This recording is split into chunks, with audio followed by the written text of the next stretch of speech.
This is episode, boy, I think it's 13 of Flyside Chats right now, and I'm here with Jonathan. And yeah, I think it's 13. I have a couple that I haven't posted yet, so that's why it's always hard to keep track. Well, Anthony, thank you for inviting me. Yeah. Thank you for asking me to interview. Um, I am from Florida. I've been fishing most of my life. Uh, my mom got me started. She tells me that the first ever fishing trip that I went to, I was in diapers and started off fishing with crappie, bluegill on a push button. And then when I was in my early teens, moved to the bass fishing with spinning reels and bait casters. In 2005, I took a trip to Wyoming, and that changed my fishing forever. I went on a guided tour of the Shoshone River, which is right through Cody, and fell in love with fly fishing. I mean, I still remember the guy holding up a fly for the first time. He showed it to me, and I'm like, "You made this? How did you make this? Like, how could you possibly make this?"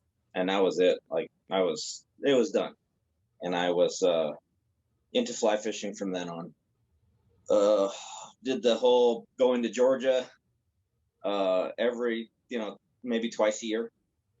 I would head up there as often as I could to do some real trout fishing, and but it wasn't nearly enough. Like I would tie flies, and it'd just be like, man, I wish I could use these things like immediately.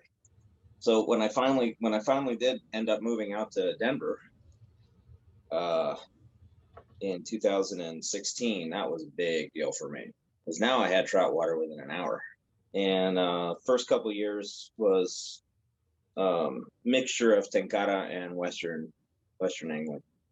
And actually, I picked up Tenkara back in 2011, and that was one of the more interesting situations because I picked it up for my mom because we were going to go on a trip to Blue Ridge, and this looks simple, and I think she could get it, and I think she could catch trout on it, right? Well, I'm the one that ended up using it most of the time, and I was just blown away by how awesome it was. I was kind of doing both. It wasn't until 2017 that summit. That's when I really the one in Estes. That one blew me away. That was another like turning point in my angling career. I knew right from the start, and I was like, wow, there's so much that I don't know. And I was doing it the way most people do it. They're handed the rod, and they're like, okay, cool. Now I'm going to use all these flies that I already have. No technique, no nothing. But man, I tell you what, that summit was something else. Well, I took a few trips to Deckers, which is the South Platte through Deckers. The really amazing thing about that place is how packed it is. Like there's so many people, but people are still catching fish, and these fish are so used to things. Like it's really bizarre. Like you can see a bunch of them like trailing behind you, Yeah, picking up on stuff that you're shuffling around. yeah, yeah. I fished in. We call them bootlickers.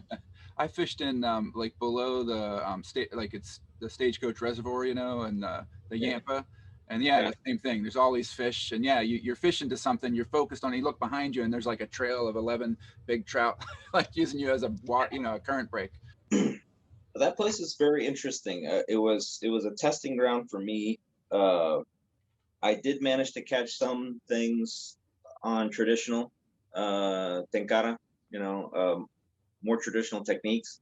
In fact, my biggest rainbow of the year was with a traditional fly using a traditional manipulation technique. However, most of my stuff came on leeches, believe it or not, about size, I would say probably about an inch long. That they're tied with micro pine squirrel, and just swinging them across the top, even on sunny days, like even on days that you wouldn't think leeches would be out, these fish were just hammering these things, and it's so much fun, like so much fun. And on fixed line, it was like a roller coaster, man. Mm-hmm. You know how big those fish can get, and man, I'll tell you what, it was a blast. Last year was a blast for me. Yeah, that's cool. So the just for folks who haven't seen them, so the micro leech, it's like a strip of pine squirrel, right? and you kind of lash that to the top of the hook. It's almost like a zonker, like a tiny little zonker, Sure, right? sure. And then you have a little bit of ostrich plume matched to the color of the tail. So I was curious, like, are there things like moving forward into the new year, like different techniques or things that you're really, different flies and stuff you're looking forward to trying out? Oh my gosh, yes. I started up a group on Facebook, Colorado uh, classic fly enthusiasts, and it was anybody in Colorado that likes to tie up classic flies, no matter the age. I mean, just wait, either in the Wayback Machine or something from the American from the American stuff. That group has like caused like so many different avenues to open in my mind. I want to start doing Valsesia or Valsesiana type flies. Would like to get a rod at some point, something a little bit more with the bend profile of the Arundo Donax cane that they have there. Got into the Spanish tradition quite by accident. Guy in the group posted this video about the manuscript of Astorga, and the Astorgans, they had this tradition of basically Leonese fly fishing, right, from the city of Leon, which coincidentally is where those feathers come from, the carpe, or as they like to call it, los gallos de Leon. The flies all feature this feather. The feather is somewhat difficult to work with because it's very glassy, it's very smooth. If you've ever used it for tailing fibers, I'm just gonna say this feather has a lot more uses than we give it credit for. You can actually make it into like a streamer and put it on the top. You can kind of fan it out, almost as if you were doing like a comparadon wing, Yeah, yeah. The first top 180 degrees, you can just kind of fan those feathers out, and you have an interesting looking fly. Yeah. What's really interesting about these fixed line traditions is that everybody knows each other. Andreas Galvini knows Jose Luis Garcia Gonzalez, who is the writer, or is like probably one of the main guys that talk about Astorga and talk about the Leonese style of fly fishing.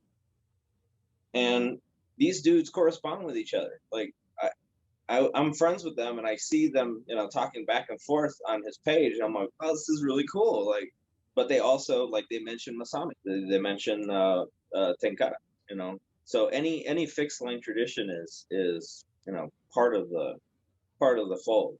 Have you ever read the book The Fly by Andrew Hurd? You know what? That's on my list. I'm buying it this year. He talks about all that stuff, and he's got passages in there where he talks about.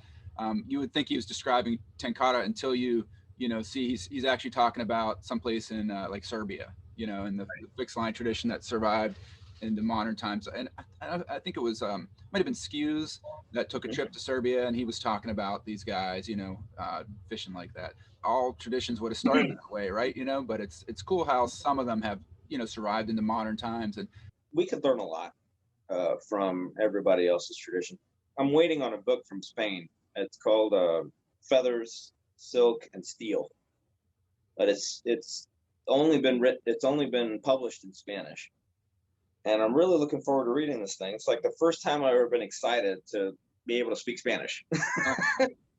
I'm really interested to see if there's any techniques that are similar or different, because I know that the Valsesia tradition, they're very secretive about the things that they do on the river. Mostly because they want you to figure that stuff out for yourself. If you're going to be a good angler, you're going to move from being a student to to somebody experienced. You have to do it yourself, right? That's always been my philosophy. Yeah, absolutely.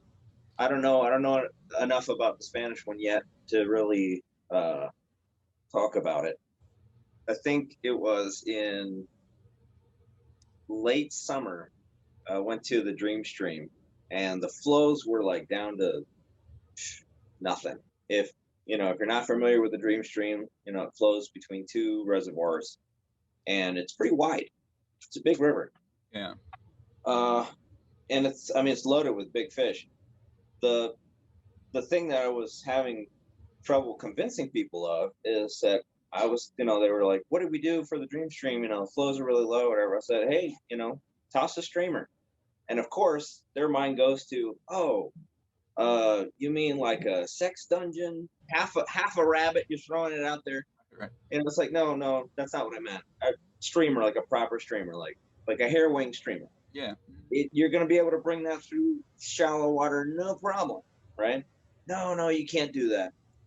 I went over there with the 395, the Oni Honryu, and I was casting a size 10 6X streamer.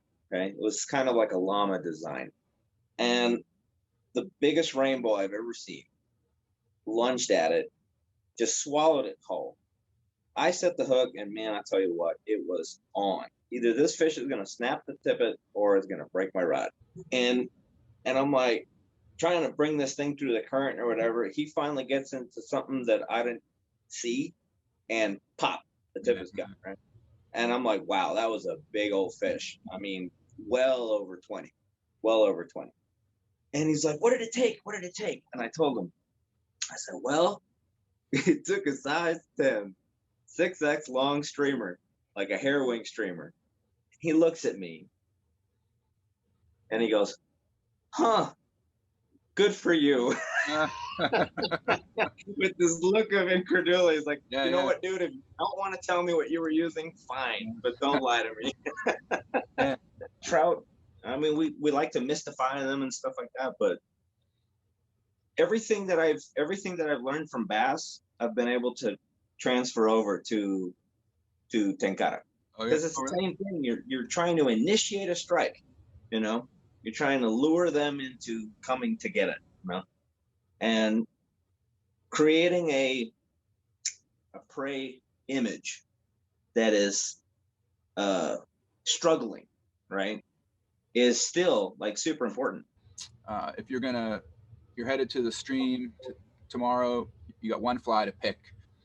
Well, March is coming, and probably the first decent days of fishing before the runoff. So I will probably be fishing. I call it a redheaded blondie, but I have no idea what else to call it. It's probably going to be a futsu of some type or other. They respond to them really well early on in the season, especially like fishing it right on top. Okay. So probably in a yellow color, some kind of yellow on it. That or Onis in a size 12, maybe 2X long. Desert Island disc, or you're headed to the stream. What music you putting on? Well, if it's the Desert Island, I'm taking Beethoven. Okay. Mostly his symphonies. I've been listening to him since I was 12, so it's definitely pieces of music that I never get tired of. Any last comments you want to make before we sign off for folks? Learn everything you can. When you pick up a new tradition or technique or something like that, don't be content with that one presentation. Learn everything that you can about it. Experiment. Try different things, because you never know what's gonna be your next favorite game.